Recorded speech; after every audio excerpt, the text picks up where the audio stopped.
हनुमान जी को वैसे तो सभी प्रिय है, सब बार प्रिय हैं, पर 2 बारों में हनुमान जी की सेवा पूजा अधिक होती है। एक शनिवार और दूसरा मंगलवार। आज कौन सा बार है? मंगलवार है। तो शनि और मंगलवार के दिन भगवान हनुमान जी को इसलिए विशेष रूप में पूजित किया जाता कि शिव पुराण के अनुसार कार्तिक कृष्णा चतुर्दशी को स्वाति नक्षत्र में मेष लग्न में हनुमान जी का अवतरण हुआ, तो उस दिन मंगलवार ही था। तो मंगलवार वो हनुमान जी के जन्म का दिवस है, इसलिए मंगलवार हनुमान जी को प्रिय है। एक हेतु। दूसरा हेतु, पूज्य बक्सर वाले महाराज जी ने लिखा है, देख सिंदूर बिंदु सिय भाल, किए नज तन सिंदूर से लाल, निरखी हसी रघुबर भय निहाल, आपकी जय हो जय हो जय हो। अंजनी पुत्र पवन सुत वीर, आपकी जय हो जय हो जय हो। बाबा किशोरी जी एक दिन श्रृंगार कर रही थी, तो भोले भाले हनुमान जी इतने बड़े विद्वान हैं, ज्ञानिनाम अग्रगण्यम बुद्धिमताम वरिष्ठम, और भोले भी बहुत हैं। बोले माता जी ये रोज रोज क्या करती यहाँ लगाती? आजकल तो माताएं सिंदूर धारण नहीं करती हैं, एक अलग से कोई केमिकल वाला आता उसी को यहाँ लगा लेती हैं। लेकिन हम बता रहे हैं आपको विधान, जिससे सौभाग्य की वृद्धि होती। शुद्ध विशुद्ध सिंदूर वेद लक्षणा भारतीय देसी गाय के घृत में मिश्रित करके तब यहां लगाना चाहिए। ये रोली ओली जो भर लेती वो नहीं, वो ठीक नहीं है। सिंदूर, विशुद्ध सिंदूर, बिलोना वाले गाय के घी में उसको मथ करके तब यहां लगाना चाहिए। ये विधान है, ये रोली ओली रंगने का विधान नहीं है। तो श्री किशोरी जी सिंदूर ऐसे धारण कर रही थी।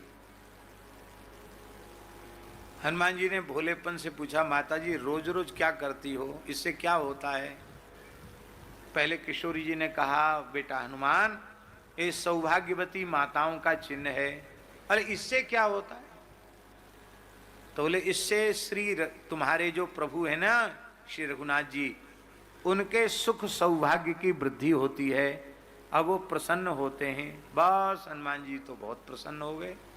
इतना सा घी सिंदूर लगाने से सरकार का इतना सुख सौभाग्य बढ़ता है, इतने प्रसन्न होते हैं। तो हमको तो यही चाहिए कि इनका सुख सौभाग्य बढ़े और ये राजी रहें, प्रसन्न रहें। तो महाराज भंडार घर में चले गए, जहाँ गोदाम था पूरा सिंदूर का।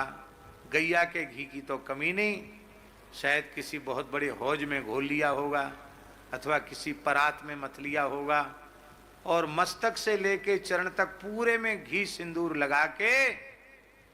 और हनुमान जी को ये सब करने में थोड़ा समय तो लगा, तब तक सरकार पहुंच गए दरबार में। किशोरी जी भी दरबार में थी, राज दरबार में।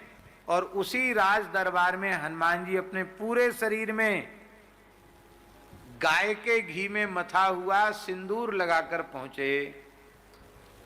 ये देख करके श्री सीताराम जी इतने प्रसन्न हुए, खिलखिलाकर हंसे, और पूरी सभा हंसी।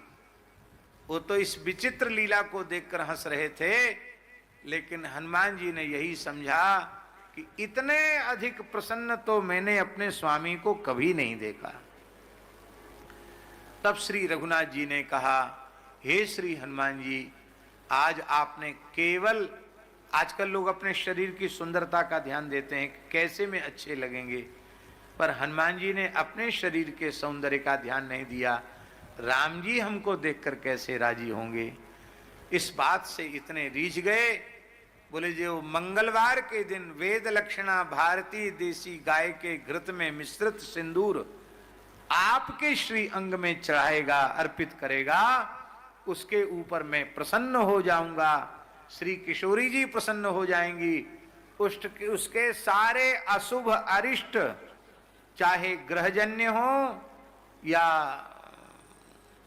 और किसी कारण से जन्य कष्ट हो, वो सारे कष्ट उसके समाप्त हो जाएंगे। जो मंगलवार को पर वेद लक्षणा भारती देसी गाय के घी में मत के चढ़ाना। मंगलवार को चोला चढ़ाना चाहिए गाय के घी में, और शनिवार को चोला चढ़ाना चाहिए सुगंधित तेल में। शनिवार को सुगंधित तेल में चूल्हा, प्रायः चमेली के तेल में, पुराने समय में लोग चमेली के तेल में ही हनुमान जी को सिंदूर चढ़ाते थे। शुद्ध तिल मंगा करके और चमेली का तेल जैसे प्राचीन पद्धति से बनाया जाता है, उस पद्धति से बना करके तब अर्पित करना चाहिए। शुद्ध इतर आदि में भी सिंदूर मथ करके हनुमान जी को चढ़ाया जा सकता है। बोलो श्री हनुमान जी महाराज की। तो उस दिन जब हनुमान जी पूरे शरीर में सिंदूर लगा के आए थे ना, घी सिंदूर, उस दिन मंगलवार था, इसलिए मंगलवार को यह प्रसिद्धि हो गई। और एक कथा शनिवार की भी आती है। ये शनिवार हनुमान जी को शनि ने दे दिया, अपना बार हनुमान जी ने शनि को दे दिया। एक दिन श्री शनिदेव, सूर्य पुत्र शनिदेव, वो श्री हनुमान जी के पास आए। हनुमान जी ने कहा, कहो महात्मन कैसे आए? बोले हम आपके गुरु पुत्र हैं, आपके गुरु सूर्य नारायण हैं, उनके हम पुत्र हैं। कहिए क्यों आए हैं? बोले हमको जानते पहचानते हैं आप? हम शनि हैं, किसी को नहीं छोड़ते हैं, सबकी उठापटक करने वाले हैं। तो हनुमान जी ने हाथ जोड़ के कहा, हमारे पीछे काहे को पड़ रहे हो? हमारे राम जी की सेवा छूट जाएगी, आप हमारे पीछे न पड़ें तो अच्छा। अरे बोले नहीं नहीं, हम तो किसी के भी राशि पर नक्षत्र पर आते हैं तो कम से कम 7.5 साल तो 7.5 दशा तो आती ही है, वो आपके ऊपर अब 7.5 हमारी आने वाली है। हनुमान जी ने पहले बहुत मना किया पर शनि नहीं माने। बोले सबसे पहले आप कहाँ आएंगे? बोले सबसे पहले हम आपके माथे पर आएंगे। सबसे पहले शनि का प्रभाव मस्तिष्क में आता है। क्यों जा जी, आप जानते होंगे? नहीं जानते? तो हनुमान जी ने कहा कि ठीक है तुम मत्थे में ही आ जाओ। कहते अब पेट पर शनि आ गया, ज्योतिषी लोग बताते हैं अब पैर पर शनि आ गया, और पैर पर आ गया फिर उतर जाता है, पूरे शरीर पर उसका प्रभाव होता है। तो हनुमान जी के सिर पे शनि आया तो थोड़ा उनके सिर में पीड़ा हुई, दर्द हुआ। तो हनुमान जी ने विशाल पहाड़ उठाया, मेरुर मद्राचल जैसा, और पहाड़ को उठाकर अपने मस्तक पर पटक लिया। अब बेचारे शनि घबराए, भगे वहां से। तो यहाँ से उतर के कंधे में आ गए। बोले अच्छा यहाँ आ गए हो? तो यहाँ पटक लिया एक पहाड़, इधर आ गए, इधर पटक लिया। थोड़ी देर में बड़े बड़े पहाड़ अपने शरीर पर पटक पटक करके, वे तो वज्रांग है, उनका क्या बिगड़ने वाला है। शनि पैर पर तुरंत आ गए। जो कहते थे ना हम 7.5 साल तक रहेंगे, वो बेचारे 7.5 मिनट भी हनुमान जी के शरीर में नहीं रह पाए। वो उसके भीतर में ही पैर से निकल के बाहर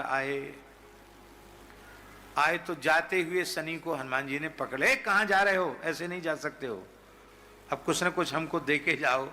बोलो भक्त वत्सल भगवान की जय। शनि ने कहा हम अपना दिन तुमको दे रहे हैं। शनिवार के दिन जो सुगंधित तैल में तुम्हें सिंदूर चढ़ाएगा, हमारी पीड़ा उसे नहीं होगी। ये मंगलवार, शनिवार, ये हनुमान जी के दिन है।